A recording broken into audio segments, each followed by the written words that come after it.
Hey guys, so the last couple of days the weather has been above freezing point, so a lot of the snow, or most of the snow, almost all of the snow that you saw in a previous video has all melted away here, and we've got rain and sort of sleet happening today. So it's about 3 degrees or something, so it's falling as snow and then melting as it gets to us.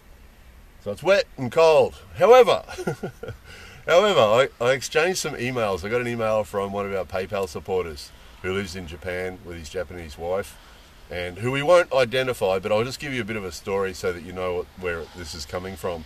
So he works for a Japanese company, and he works away from home. So he works in a city away from where he lives, which is quite common here, as we've talked about before.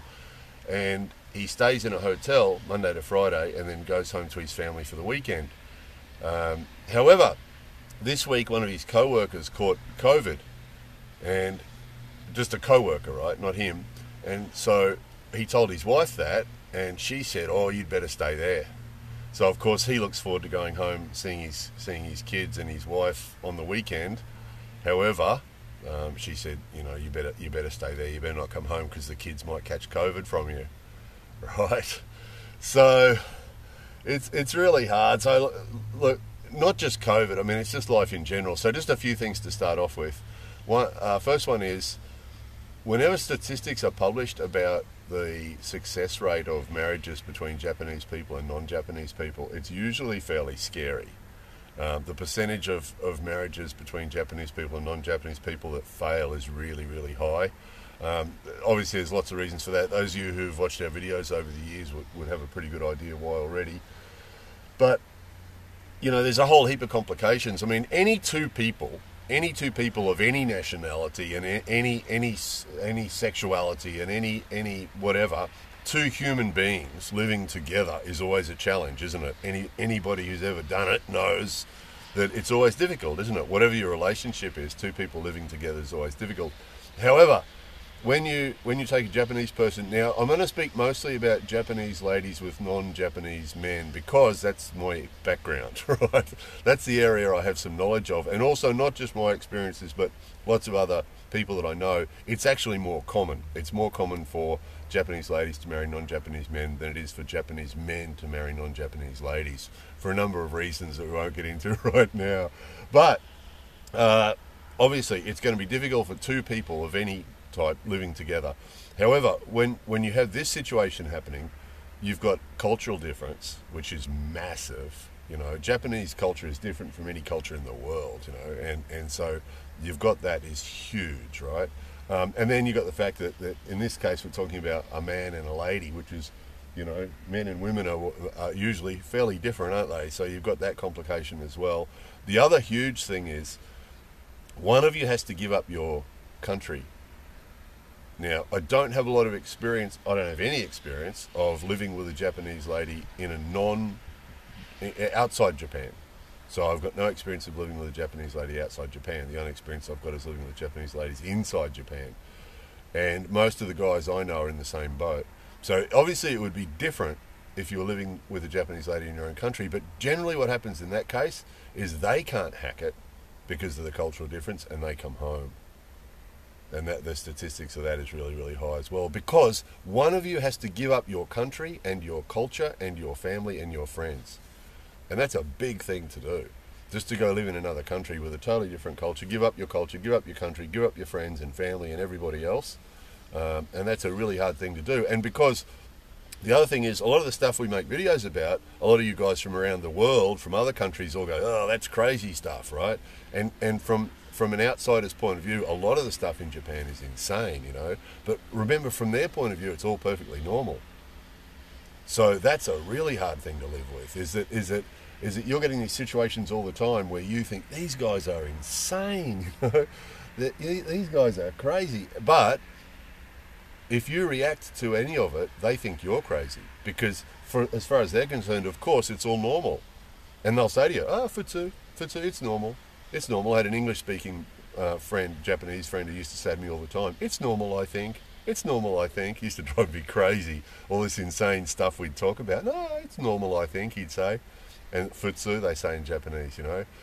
So if you live here, all that insane stuff, you just have to go with it. But if they go home and live in your country, then they feel that everybody there is crazy. And it can make you feel really crazy sometimes because you've got all this crazy stuff happening. It'd be like being in an asylum, you know, where everybody's crazy. And what was that old movie about being in an asylum, you know, and everybody's crazy and you're not? How long would it be before you'd be crazy?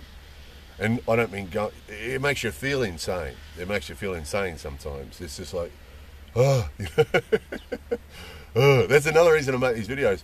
I mean, it's sort of good for me in a way to talk about them, but also it's for the other people that live in Japan. That's why that guy sent me that email, because who can he talk to about that? His co-workers wouldn't understand it, and his wife wouldn't understand it. How frustrating that is, you know. And COVID's just an example. COVID's brought it out. You know, we've had the same thing in our house where, you know, the kids have their friends over to play, and the wife has the aircon's on. It's 3 degrees outside, and the wife opens the windows, right? And the aircon's pumping, and the kerosene stoves are pumping, but she's got the windows open because the COVID guidelines say you should have ventilation, right? And there's no discussing it, or there's no logic and reason and sensible sort of case by case decision making is not a thing here. It's not a thing here. You don't have that ability or that choice to make a decision based on your own observations, you know, or your own logic. The logic and reason and sensible sort of scientific thinking even is really rare here. So, you know, I've seen that a lot recently with the open window thing. We had our kids did a test recently, and in that room they had the big windows open, and it was about 0 that day, and the windows were open. The aircon was on, but the windows was open. It's like, yeah, okay. So maybe that might stop the spread of COVID, maybe, who knows. But how many kids are going to get pneumonia if you keep doing that? Just insane, you know. And so anyway, that's what it's like. So as far as dealing with it, here's some observations for you. You've got to keep all that in mind, that from their point of view, it's all normal. The other thing is that the society and the authorities and the sensei, whoever the sensei is, whether it's a doctor or it's whoever is the expert on whatever it is, what they say goes. So those COVID guidelines, that's what society, as far as they're concerned, that's what society has decided is the right thing to do. Now, the rest of the world might have said, oh, look, let's give away the masks, let's stop doing this, let's stop doing that, let's just go about our lives, right? The rest of the world, in the big picture, in the world view, that is what's the norm now, right? But in the Japan view, and that's obviously when you're in Japan, that's what it is. And so that's the norm, is open the windows, wear a mask, all the other sort of nonsense that they're doing, you know. And that's just an example. Everything else is the same. All those other crazy things I make videos about.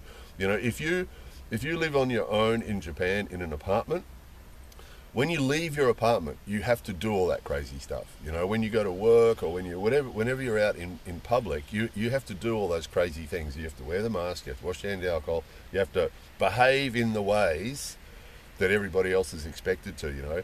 When you live on your own in your apartment, you can have a bit more flexibility about what you do and do things more your own way. But when you're living with a Japanese person, you can't. It stresses them out severely.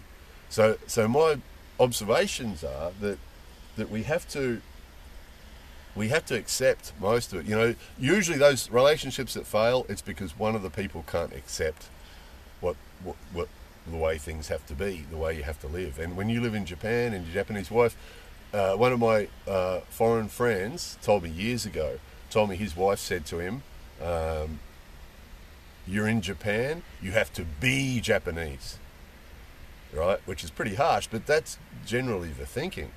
You know, not just behave Japanese or do some Japanese things. She said, you have to be Japanese. You're in Japan, you have to be Japanese. You know, so if you can't do that, and for most of the stuff you have to, I mean, it depends on the people, it depends on you, it depends on your partner, what they're like and how flexible they are. But generally you're going to find, the trap is, if you get a partner that speaks English, the trap is that you start to think that they're going to be different from other Japanese people, and they're not, they're Japanese. So it's really rare. I've never met one. I've never met a Japanese person who's really Western in their outlook or in their lifestyle. You know, because they're Japanese. You know, it'd be like going to another country and expecting someone else to behave like a Japanese person all the time, or expecting us to behave like a Japanese person all the time. It's really difficult. So they're the problems, right? So as far as some answers, we've almost spent the whole video talking about the problems. As far as the answers, some observations I've made.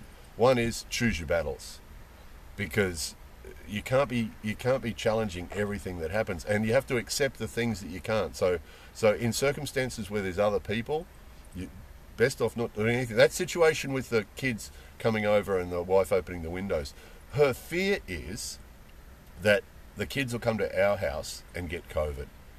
That's her fear, is that we'll be responsible for the kids that come to our house catching COVID. And that lady who's worried about her kids, so our buddy from PayPal, what she'd be worried about is not just her kid getting COVID, but her kid getting COVID and taking it to school, and that she'd be responsible for introducing COVID to his school or her school. I don't know which.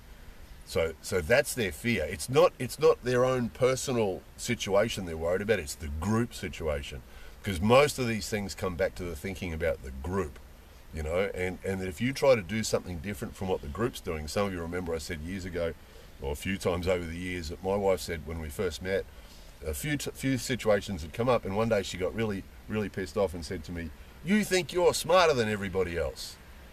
And that's their thinking. If you're constantly thinking or having your own thoughts on things, everybody's doing this, you want to do that. You know, a few days ago we made that video, we were driving out in the ice and the snow, and there was a car accident and all the cars stopped, and we're sitting there for 15 minutes and nothing moved.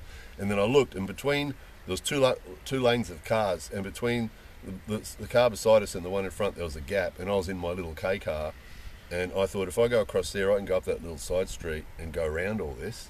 And so I started to do it, and she went, "What are you doing? What are you doing?" You know, because I was doing something different from what everybody else. Everybody's sitting there patiently waiting for however long for the cars to be cleared, and I'm doing something different, and they freak out. They freak out. If you start to do something different, I said, it's okay, and she was freaking out. And then we got across and we went up the side street, and it was a good decision, and off we went, continued on our way. But they don't like it. She would much prefer I'd have stayed there. Now that had a happy ending, but quite often it won't. They'll end up in a big drama. You know, you're better off most of the time just biting your tongue. If it's something that there's no choice as far as they're concerned. As far as we're concerned, there's a choice. As far as they're concerned, that opening the window thing, as far as they're concerned, there's no choice. The guideline says open the window, right? It's going to change May 7th, right? But until then, the guideline says wear masks, open the windows, and that's what they'll do. And if you come along, right, no, we don't have to do that. It's too much for them. You know, it's very hard to understand this, because those of us who have come from cultures where we can make our own choices and our own decisions, for us, you know, well, you're all doing that, but I'm going to do this. That's normal for us, right? But it's not for them. They've grown up their whole lives. Everybody around them just does what everybody around them's doing. Whatever sensei says, whatever senpai says, whatever the guidelines say, that's what they do. They don't be thinking for themselves. They don't do that, you know? So you have to be able to recognize what one of those situations. If it's one of those situations, you just have to go, okay. And don't make a fuss. Japanese people are really sensitive. If you pretend, oh, it's okay, but it's not, but you're acting like it's not, they're really sensitive to that too. You might as well be screaming. You have to really act like they do, and you just have to say, okay, we'll do that. You know, why are the windows open? Oh, there's other kids here, and the guideline says we have to have the windows open, everyone has to wear masks. Oh, okay. You just have to accept it. It's really hard, particularly if it is about your kids. You know, if it's about you personally, maybe you can sort of, oh, it's all right, I can take it, I'll put on a coat. But when it's your kids, quite often, that's a big issue. You know, that's a big issue, and it comes up a lot with kids, you know, the way kids are expected to do things here and the way kids are treated here, and it is an issue. You know, it is an issue. And if it is something that it's possible you might be able to sway you know what you do and do something a little bit differently. The other thing Japanese people are really, really good at is timing when they talk about things. And my observation would be that in the middle of a situation like that, there's no point in talking about it because it would be all too stressful. You have to wait till a calm, quiet, good time where you know this is the right time. And actually living in Japan teaches you about timing. You know, that one day you'll be sitting there nice and relaxed, talking about something, and then it'll slide past that conversation, and you go, oh, look, while we're on that, can we talk about this? And talk about it, you know, and sometimes if your timing's right and you explain it right, and it's better, I've also noticed, if it's just your opinion versus Japan's opinion, you probably won't make a good argument. However, if you can back it up, and say, look, I've looked on the internet, and you know this, you know, all these experts in the field from all, you know, the Mayo Clinic and from this university and that university and Tokyo University, you know, all these different, they all say this. And if you can back up what you're saying, you know, outside Japan at the moment, everybody's doing this because they found that's the best thing to do, you know. And if you can back it up, you know, with like child raising and psychology, and recently I mentioned in a video about being strict without being angry, you know, and we've had big conversations about that. And if you can be right with your timing and really gentle with the way you put things, and it's not I know everything and you don't know anything, you have to be really careful to sort of say, look, there's another way of thinking about this, that outside Japan at the moment it's accepted. You know, 50 years ago the thinking was, you know, angry parent or angry boss was okay, but now the thinking is that being angry is counterproductive, and that, you know, being strict's okay but being angry is not okay. And if you can put it right, and again it comes down to the individuals, it comes down to our skill and how we do that, and our partner. You know, definitely some partners are more flexible than others, you know, and you know, you might be able to sway things a little bit if your timing's right, and look at the big picture and be really patient, because that's something Japanese people are really good at when they talk about things, the timing of things. They don't go, hey, I want to talk to you about something. They don't do that. They wait till the timing's right, and then they gently talk about it, and give them lots of time and keep it simple. The other thing is, it depends on your situation. In my situation, all our conversations take part in Japanese, which means nuance is really difficult, you know, trying to talk about some really delicate, sensitive subject, you know. So I found that it's best to put a very simple case very simply and just leave it at that. Don't rant on like this. Don't rant on like this for 30 minutes. It's too much. It's too much. So just make a really simple, gentle, calm case about something, and then just leave it alone, you know. And quite often what you'll find too, Japanese people tend not to be yes, no, quick decisions. They tend to think about things a lot. Now, again, this isn't just me talking about my wife. This is over the years, I've had extensive conversations with all sorts of foreign dudes about their marriages and their Japanese wives, and also lots of emails over the years from different people at their wits' end, some of them, you know, at their wits' end, and a lot of them ended badly, I'm sorry to say, but it's just a fact, you know, it's just a fact. You've got to be really aware of that before you get into it. If you want it to work, you've got to wear a lot of stuff. You know, you've just got to accept that there's going to be a lot of stuff you just have to go with, and just accept it, and you know, the windows are open and the masks are on, but there's a million other examples of that too, you know, when it comes to things like the schooling and the club thing, with the kids going to long hours at school and long hours at club, and all sorts of stuff that you know, you guys that know that have watched our videos over the years, there's all sorts of crazy stuff that you got to put up with, and you just got to choose your battles, you know. If it's something that you just can't swing, like that COVID stuff's the reason I'm using that as an example is it's just, you can't push against that stuff, you really can't. Although, you know, there's another example was our buddy up at Hakuba a year or so ago. He was dead up there because there was no tourists, of course, and he said, come on up, and at that time it was, the government was sort of saying don't move around too much, you know, and there was no law, but they were sort of encouraging people not to move around too much, and our buddy up there said, come up here and stay at this apartment for free, right? And when I first talked to her about it, she was like, no, we can't go anywhere because, you know, the rule is, or the guideline is, that we shouldn't go anywhere.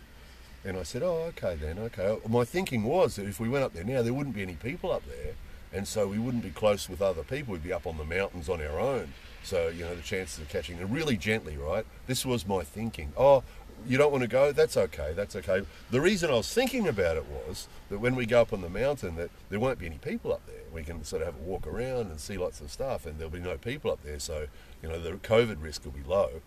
And then while we're up there, we could go up to where the snow monkeys are, because usually there's lots of people there, but at the moment there'd be no one there. So this is sort of our opportunity for, you know, forever, because until now those places are always really busy, and from now they'll be busy. But just at the moment, because of COVID, you know, we sort of got that chance. But I don't want you worrying about it. So if you don't want to go, that's okay, right? And I left it like that. And about a day or so later, she said, you know, maybe we should go to Hakuba. Right? So we did, and you guys saw the videos. But that was how that went down. That was how that went down. But that's how you got to do it. Japanese people are much more patient than a lot of us. You know, we want to go, okay, let's resolve this. Let's talk about this and resolve this, you know. They're not like that. They're really patient. They think about things. You know, the best thing you do is make a simple case like I did there with no pressure at all, and not pushing, not fighting. Just saying, oh, okay, you know, you don't want to go to Hakuba. Oh, that's okay. That's okay. We don't have to go.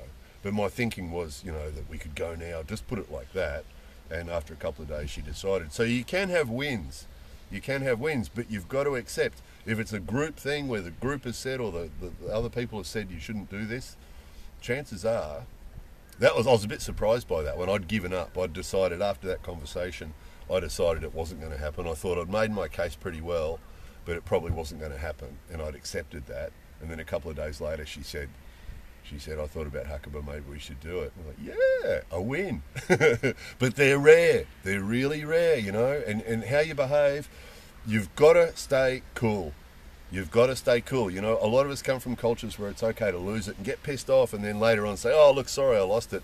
Japanese people really don't like that sort of stuff, generally, you know. Generally, you just got to stay really, really calm and cool. It's really hard. You know, sometimes, I was talking to a bloke recently, English guy, and I said to him, sometimes you surprise yourself. You think you're doing really well, and a little thing happens, and you go, oh, for fuck's sake. Because you don't realise this stuff can be fairly stressful. And you can have this ambient stress level that you're not even aware of. And then suddenly, you know, you just pop, and you didn't even know you were stressed. And then suddenly some little thing happens and you pop. It's really hard.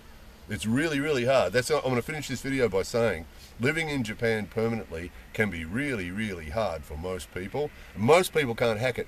There's more than 60% or something that come here to stay here for a year and go home under a year. You know, it's really, most people cannot hack it and live here permanently. It's heaven when you first come here, and there's a lot of difficult things. I'm just going to say again before I finish, I love this place, and I live here by choice. You know, but I think I'm lucky. I think it just sort of happens to suit me. But it's really, really difficult. And if the really difficult is outweighs the benefits, then you'll go home. And that's what most people do. So I'm going to finish this video on that. But yeah, you got to be aware of it. Living here permanently is really difficult, and living with a Japanese partner is really, really difficult. And for them, it's really difficult living with us, equally. So anyway, that's enough of that. This might need a second video. More videos coming soon.